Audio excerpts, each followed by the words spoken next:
you saying LeBron is better than Michael Jordan? I would pick LeBron James. The rivalry between Michael Jordan and Isiah Thomas stands as one of the longest-running and most intense feuds the NBA has ever witnessed. You can show me anything you want. There's no way you can convince me he wasn't an asshole. National television, and you call me an asshole. And then you said you hated me. You said that on national television. Now, if you didn't mean it, get on national television and apologize for it. Now, if you meant These two legends faced off for the last time in 1993, yet somehow they're still talking about their beef 3 decades later. I don't know what happened, but I know I didn't lead the walk-off. Well, I know it's all bullshit. This is the complete story of basketball's most legendary feud, a battle that kicked off way back in 1985. Here's the twist. Isiah Thomas and Michael Jordan's first meeting didn't happen in an NBA arena. It went down during the 1984 Olympic trials. Back then, Team USA sent college players to compete, and in '84, they prepared by running exhibition games against the league's best. Nobody realized it at the time, but that '84 collegiate squad was stacked beyond belief. You had Michael Jordan, obviously, plus future Hall of Famers Patrick Ewing and Chris Mullin, along with several players who'd go on to have serious NBA careers. Still, nobody gave these college kids a shot against NBA All-Stars like Isiah Thomas, Larry Bird, Magic Johnson, and the rest of the squad. Sure, the NBA roster rotated game to game, and they weren't in peak shape right after the season ended in early July, but come on, pros versus college kids? What happened next shocked everyone. Jordan and Team USA absolutely destroyed the NBA's elite, going undefeated with a perfect 8-0 record. Isiah suited up for 3 of those games, averaging 13 points, while Jordan dropped 17 per contest.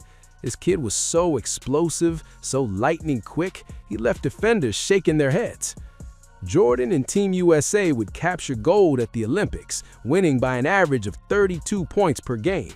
MJ led all American scorers with 17 points per game. When Michael entered the NBA, his dominance came fast. He poured in 37 points in just his 3rd career game. A week later, in his 7th NBA appearance, the Bulls faced Isiah's Pistons, a team that would become inseparable from both their careers. That first showdown with his future nemesis didn't start well for Jordan. Foul trouble kept him scoreless through the entire first half. But the second half, different story. He exploded for 25 points to lead the Bulls to victory. Despite the loss, Isiah outplayed Michael individually with 35 points and 10 assists. Isiah finally got his first win over Jordan in January 1985, but their next meeting would plant the seeds of their legendary conflict. It happened at the 1985 All-Star Game. MJ felt completely disrespected by Isiah Thomas in the Eastern Conference starters. In MJ's mind, Thomas was freezing him out, refusing to pass him the ball and instructing his teammates to do the same. But here's the thing, the numbers don't really support that narrative. Jordan took 9 shots in 22 minutes, which wasn't unusually low. Adrian Dantley, the reigning scoring champion, only took 6 shots. Kareem and Bernard King each took 10 in the same court time. According to Jordan, though, the real beef didn't start on the court. It started in an elevator. I got on an elevator with Isiah Thomas to go downstairs for a league meeting. That was the first time I met him, and I said, "Hello, how you doing?" That's all I said. I was really intimidated because I didn't know him, and I didn't want to get on his nerves. I didn't want to seem like a rookie, and I was quiet when I went down to the room for the meeting. I still didn't say anything. After the weekend was over, it got back to me that I was arrogant and cocky, and I wouldn't even speak to Isiah on the elevator, that I gave him the cold shoulder. And I'm saying Isiah Thomas initiated it all. But every story has 2 sides. According to Isiah's manager, Jordan showed up to Saturday workouts wearing Nike gear, which violated NBA protocol. That rubbed Isiah the wrong way. He felt the hyped rookie was showboating. After All-Star Weekend wrapped, fate delivered the perfect setup. Jordan and Isiah met in the very next game. Jordan torched the Pistons for a then career-high 49 points on 19 of 31 shooting in an overtime victory. It was a grudge game from my standpoint, the man who always took everything personally. The media jumped all over the freeze-out story. Headlines screamed, "Jordan gets his revenge, scores 49." The beef was officially born. In 1987, Jordan set another career high against Detroit, an insane 61 points on 22 of 39 shooting in an overtime thriller. But in the playoffs, MJ swallowed bitter defeat after bitter defeat. His first 3 postseason runs produced just 1 win total. When Jordan finally won his first playoff series in 1988, the Pistons immediately humbled him, crushing the Bulls 4-1 in the second round. The next 2 seasons brought more heartbreak. Chicago reached the conference finals twice, but both times Detroit proved to be an unsolvable puzzle. The Pistons implemented the notorious Jordan rules, brutal defensive schemes designed to beat the hell out of MJ with hard fouls and slow down the world's best player. Despite their battles, Isiah always spoke highly of Jordan publicly, even calling him the best player in the game. Believable in terms of his quickness, his strength, his jumping ability, his touch, and also his knowledge and understanding for the game. He by far, is the best. By 1991, the Pistons were aging and exhausted from 3 consecutive finals appearances. When they met Chicago again in the conference finals, the Bulls were peaking. MJ, Pippen, and Horace Grant were all in their athletic prime. Chicago dominated, winning the first 3 games. Before Game 4, Jordan dropped a bombshell. He called the Pistons undeserving champions and said the bad boys were bad for basketball. Jordan has a press conference and he called us thugs, bad for basketball, and then called us undeserving champions. Now, we done beat the Lakers, we done beat the Celtics, we done beat y'all several times. Ain't nobody had a harder march to the NBA Finals than the Detroit Pistons. We done got cheated, we done got beat up. We have beaten the best of the best to ever play this game. Isiah fired back. People will look back at this team and say we were one of the greatest teams to play basketball. We were great champions. He should be classier than to talk like that. The Pistons were furious and motivated to make MJ eat his words. But the Bulls were simply too good. They completed the sweep. Then came one of the most controversial moments in playoff history. In the final seconds of Game 4, with the outcome decided, the Pistons walked off the floor before the final buzzer. They marched past the Bulls bench with their heads down, refusing to shake hands or congratulate the victors. I didn't lead the walk-off. There were several people in front of me. What happened? But I know I didn't lead the walk-off. We didn't do anything any different than the Celtics did, or the Lakers did, or anybody else did. After championship games, I don't remember teams going shaking hands. This is just me. Maybe I missed something somewhere. The controversy exploded. The beef between Jordan and Thomas reached a boiling point. MJ and Chicago went on to capture their first NBA championship by defeating the Lakers in the finals. Shortly after, MJ received a phone call that would change basketball forever. Rod Thorne, part of the U.S. Olympic Selection Committee, was calling to recruit Jordan for the 1992 Barcelona Olympics. I said, "Rod, I won't play if Isiah Thomas is on the team." He assured me. He said, "You know what? Chuck doesn't want Isiah, so Isiah is not going to be part of the team." According to Jack McCallum's book, Dream Team, Jordan made his position clear crystal. "Rod, I don't want to play if Isiah Thomas is on the team." McCallum even released podcast recordings of Jordan making this statement. In the 2020 documentary, The Last Dance, Jordan admitted he hated Isiah, but denied having any role in Thomas being left off the Dream Team. Now, it was insinuated that I was asking about him, but I never threw his name in. Ultimately, MJ accepted the invitation. On September 21st, 1991, the announcement came. 10 NBA superstars would represent Team USA. Barkley, Bird, Ewing, Johnson, Jordan, Malone, Mullen, Pippen, Robinson, and Stockton. Isiah's absence sparked massive media backlash.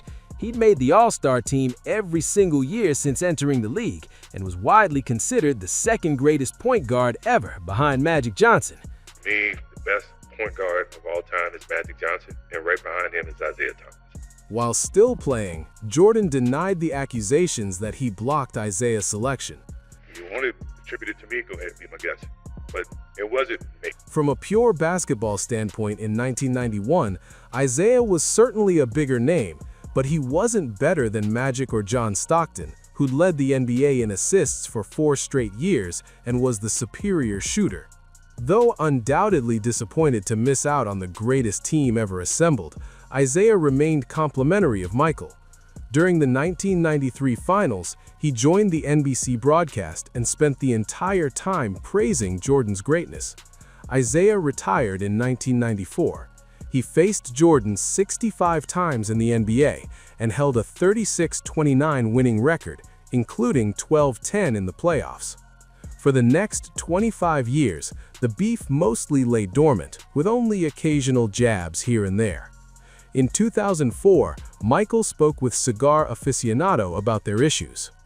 Isiah was from Chicago, and he wanted to come back and show he still dominated Chicago. I was the new guy in Chicago, and people were supporting the team. It became a dogfight between us. There was some real hatred there.